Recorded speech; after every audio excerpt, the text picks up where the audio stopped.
warahmatullahi wabarakatuh. Perkenalkan, nama saya Farul Razi. Saya dari Prodipai Unit 3 semester 8. Pada pertemuan kali ini, di video saya ini, saya akan membuat tugas video dari mata pelajaran mata kuliah Psikologi Perkembangan yang berjudul Masa Perkembangan Perantau dari Perantau. Baik, sahabat pembelajar, tahukah kita bahwa perkembangan manusia dimulai jauh sebelum ia lahir di dunia? Ya, masa tersebut disebut sebagai masa perantau, yaitu masa perkembangan anak ketika masih berada dalam kandungan. Jadi masa perantau itu masa berada dalam kandungan. Dan video ini saya akan membahas masalah masa perantau menurut psikologi modern dan Islam. Bagian pertama itu pengertian dari masa perantau. Masa perantau dimulai sejak pembuahan, fertilisasi hingga kelahiran bayi. Yang pertama itu zigot dari 0 sampai 2 minggu, yang kemudian yang kedua itu embrio 2 sampai 8 minggu, yang ketiga itu janin atau fetus dari 9 minggu hingga kelahiran. Masa ini terbentuk organ-organ penting seperti otak, jantung, sistem saraf, dan anggota tubuh lainnya. Perkembangan ini sangat dipengaruhi oleh asupan gizi, kondisi emosional ibu, dan lingkungan. Kemudian bagian yang kedua, pandangan Islam tentang masa perantau. Islam memberikan perhatian sangat besar terhadap masa janin.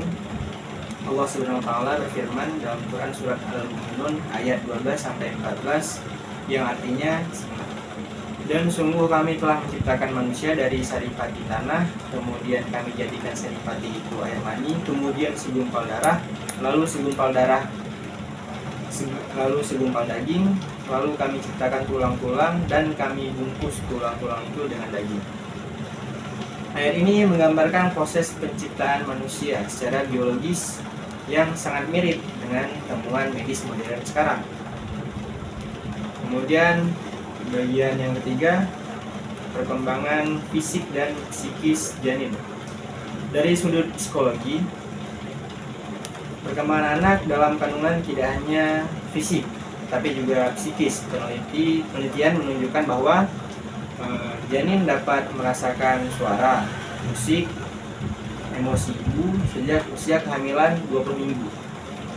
Ibu sangat sering stres dapat mempengaruhi perkembangan saraf janin. Konsumsi gizi buruk juga beresiko menghambat pertumbuhan otak dan organ lainnya. Maka dari itu, penting bagi ibu hamil untuk menjaga kesehatan fisik, psikologi, dan spiritual selama masa kehamilan. Bagian yang keempat, peran orang tua dan pendidikan sejak dini. Dalam Islam, pendidikan dimulai bahkan sebelum anak itu lahir. Imam Al-Ghazali menekankan bahwa doa, zikir, dan baca Al-Quran ibu selama hamil dapat mempengaruhi kejiwaan anak. Contohnya, membiasakan mendengar ayat Al-Quran agar janin terbiasa dengan lantunan ayat suci. Kemudian berdoa, menjaga emosi positif agar anak lahir dengan karakter yang lembut dan tenang. Hal ini juga sejalan dengan teori psikologi bahwa stimulasi dini memberikan dampak besar terhadap perkembangan, kecerdasan, dan kepribadian anak. Lalu terakhir, kesimpulan dan penutup. Masa perantau adalah fase awal kehidupan yang sangat menentukan masa depan seorang anak, baik dari sudut agama maupun ilmu pengetahuan. Jelas bahwa perhatian pada masa ini sangatlah penting.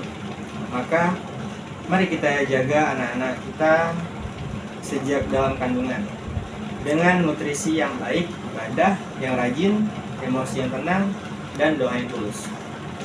Mungkin sekian dari saya. Mohon maaf jika ada kekurangan. Saya akhiri. Assalamualaikum warahmatullahi wabarakatuh.